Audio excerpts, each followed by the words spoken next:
Have you ever thought about where your produce comes from? Most grocery chains receive produce from various local and national farmers. In fact, there are about 3.4 million farmers in the United States today. But of that staggering number, only 45,000 are Black farmers.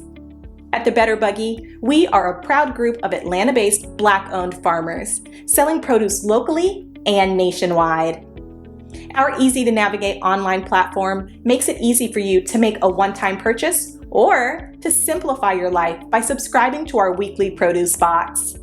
Whichever frequency you choose, you can order with confidence, knowing you'll receive 100% organic farm-fresh produce.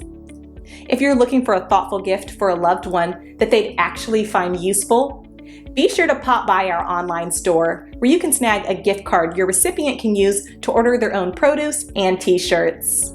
Ready to start supporting local Black-owned farms and making healthier food decisions? Visit thebetterbuggy.com now to start shopping.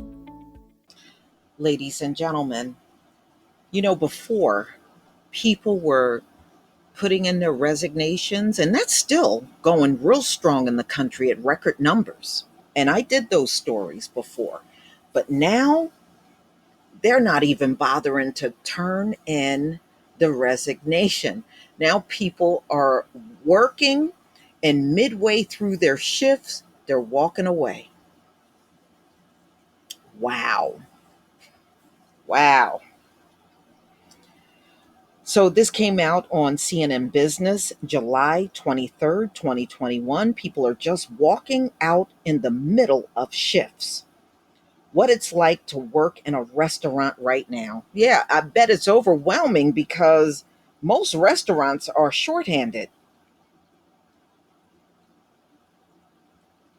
Going out to eat may feel like, something very different nowadays. It's not the same. Maybe your wait is longer for a table and even the restaurant doesn't appear full. Or maybe the service is slower or your server seems anxious. That's because restaurants across the United States are understaffed and jobs that were already stressful have gotten even more difficult. Workers interviewed by CNN Business said they're struggling with the short staffed environment. Servers are stepping into other roles as overworked, back of the house employees quit, and sometimes seeing their tips ebb as they scrambled to keep up with the new responsibilities. Fed up colleagues sometimes quit in the middle of their shift. Mm-mm-mm.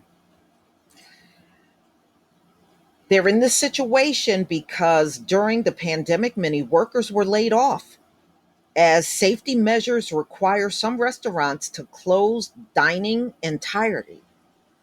And I remember when they were closing down the diners and then they were trying to figure out how they could still do business. And if you remember last year, a lot of restaurants would do takeout only because they couldn't have people sitting in the dining areas. All right. So eventually, when restaurants started rehiring, they found a smaller pool of potential employees.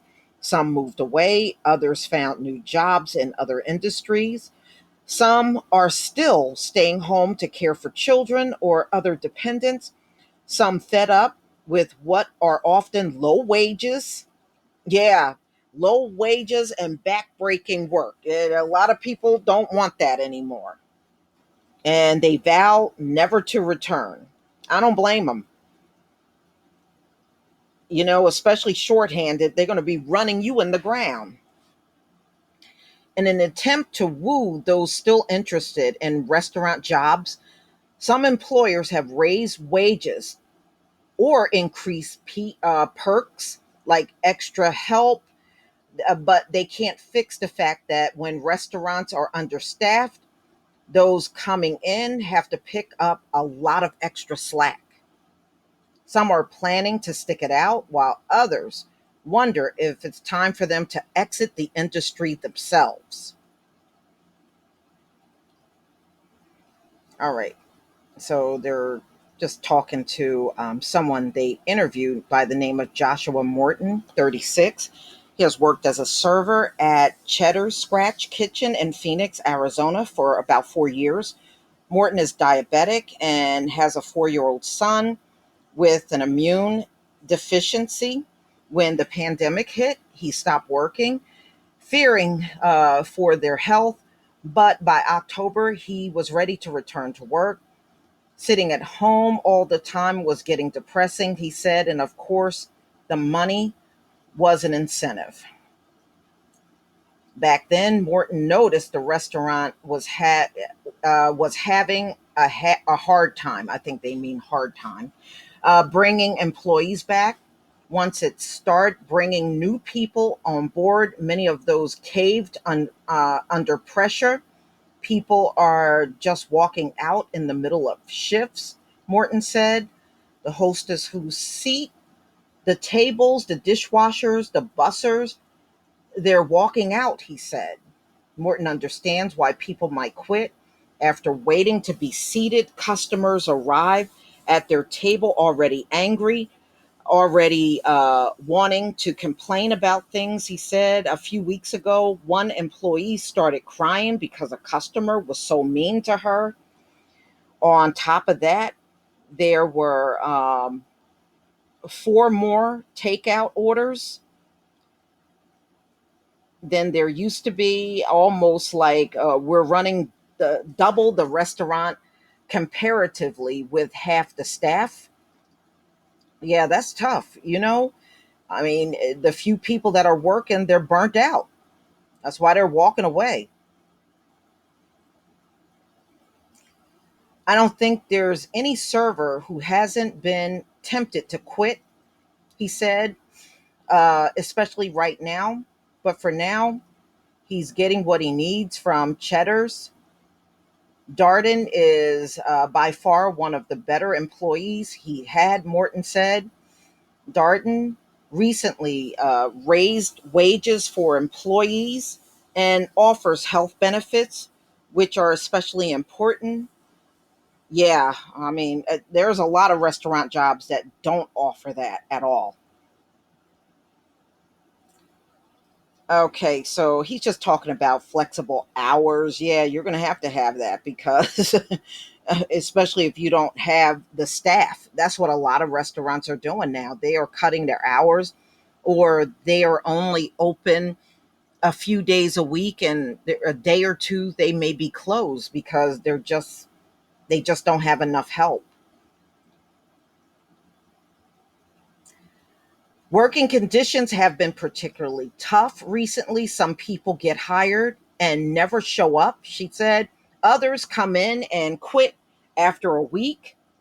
For McLaughlin, that means wearing multiple hats per shift. Wow. So, as you can see, ladies and gentlemen, it's tough out here, especially in the restaurant business. I saw an article about a few days ago, and it was talking about 500,000 hotel jobs will probably not get filled, and they're having a very hard time. And it's the pay. I mean, at the end of the day, people want to be able to get up, do a job, but they want enough to live on. And these jobs that just don't offer that are no longer desirable. But y'all, please tell me what you think. I mean, these people are just, they're not going to dedicate themselves to a job that's just not giving them enough. And that's the bottom line. Please leave your comment and subscribe. Don't forget to hit on the notification bell, and I'll see you on the next video. Peace, family.